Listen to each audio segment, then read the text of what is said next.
こんばんは。ナレーションを務めておりますカタルテです。本日から改めましてアルファガイデンネオグランゾーンへの旅を始めていきたいと思います。第1弾ではノイエジールなどノーマルルートでしか使用できない機体を使用するための攻略を選択していました。しかし今回からはコメントでも多くいただいていたネオグラはということで再スタートといきたいと思います。テーマとしては今までの外伝の攻略法とハードルートへ進むため熟練度をしっかりと獲得できる戦い方をしていきたいと思います。ということでイージス計画の奪還を狙うジェリド中尉率いるキターンズと戦闘開始といきたいと思います。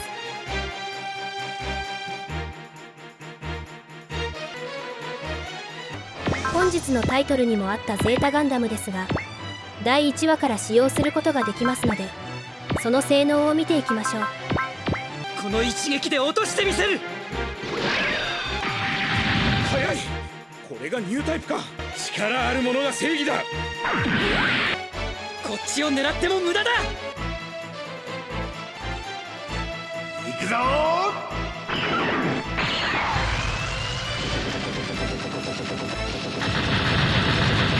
脱出するしかない。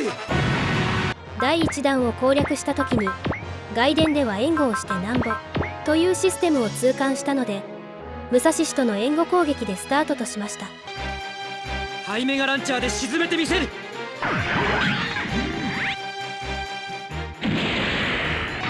何。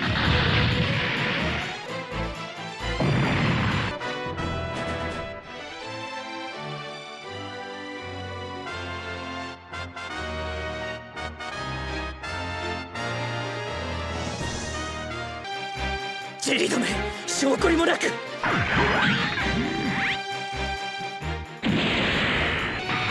神、貴様、俺の。ジェリド中尉たちを全滅させ熟練度の獲得ができたところで早速ゼータをフル改造してみたいと思います。ゼータの武器はビームサーベルを除けば武器の地形適用が空陸 A となっているため使い勝手の良い性能となっています。そのためボーナスは運動性に振り美男子の能力と合わせ回避力特化の使用で進めていきたいと思います。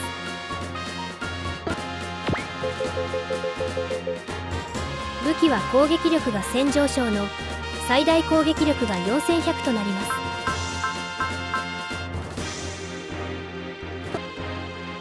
す。さらに先ほど入手したマグネットコーティングを早速装備して2戦目に挑みたいと思います。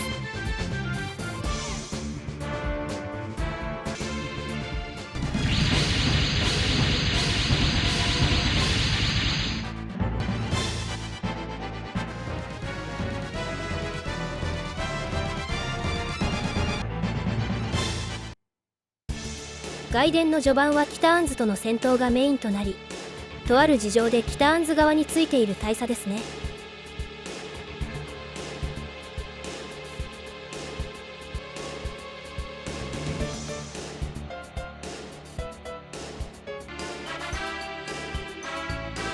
大佐エマさんギャバン隊長ではなくヤザン隊長とも戦える貴重なステージとなります。一気に行くぜ。ランク4フォーメーションだ。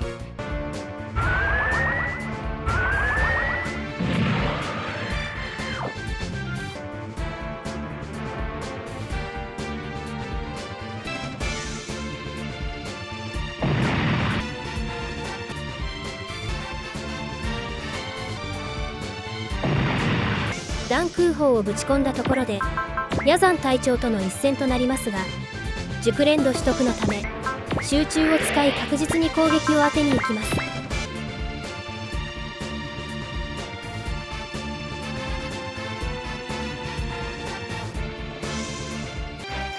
来たか。直撃させる。なんだと。外伝では運動性が回避にしか影響しないので熟練度のターン数が限られているステージでは精神コマンドが必要となります。落ちなさい。そんなにやられたいのかよ。前に出てくるなんてそんなに死にたいのかよ。やるけど正義を決めるのはティタンズだ。ゼータを相手にするだけ無駄だ。ハイミガランチャーを撃つ。ダメだ、機体を破棄する。ハイミガランチャーを撃つ。隊長、うかつだ。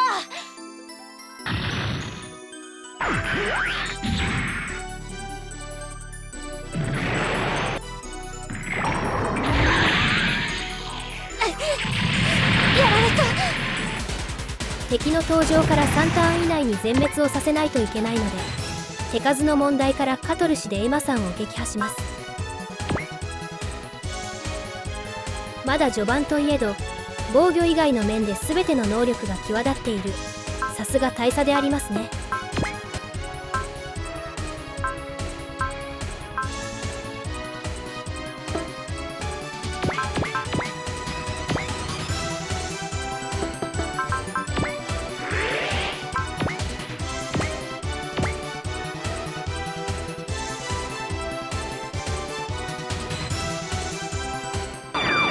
食いしばれ。そんな大人修正してやる。やる。これが若さか。とある事情があるといえど裏切った疑惑もある大佐を修正したところで、ブラン少佐率いるキターンズともう一戦行きます。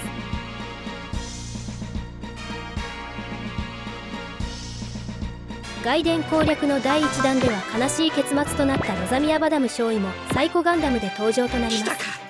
直撃させる。こいつただものじゃない。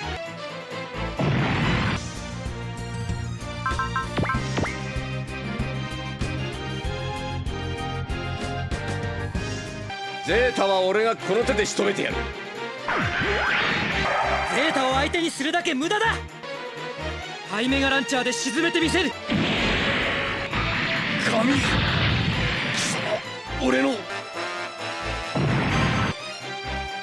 隔離根注意。お前も俺の邪魔をするつもりか。アメリアー。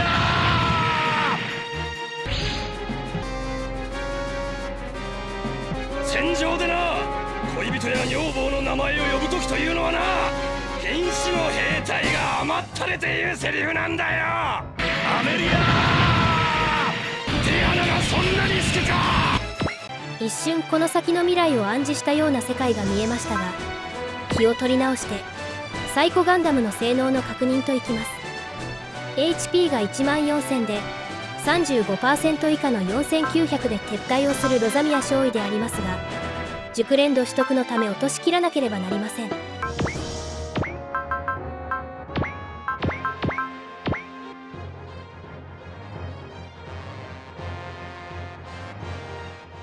ロザミ、俺はカミニュだ。君のお兄ちゃんだよ。あれじゃないか、逃さないよ。このゼータガンダムがそんなものに。ロザミ、やってくれる。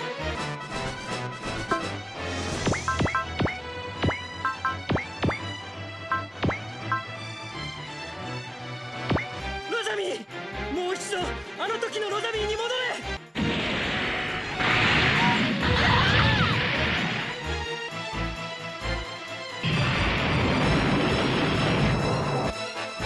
さすがにここはフル改造していたハイメガランチャーということで援護なしで落としきることができました。ロザミ、おしまぞ、おしまぞ、隊長。ラストはブラン少佐の名言もいただき、ネオグラへ向けて少しずつ外伝も攻略していきますのでよろしくお願いします。本日も最後までご視聴ありがとうございました。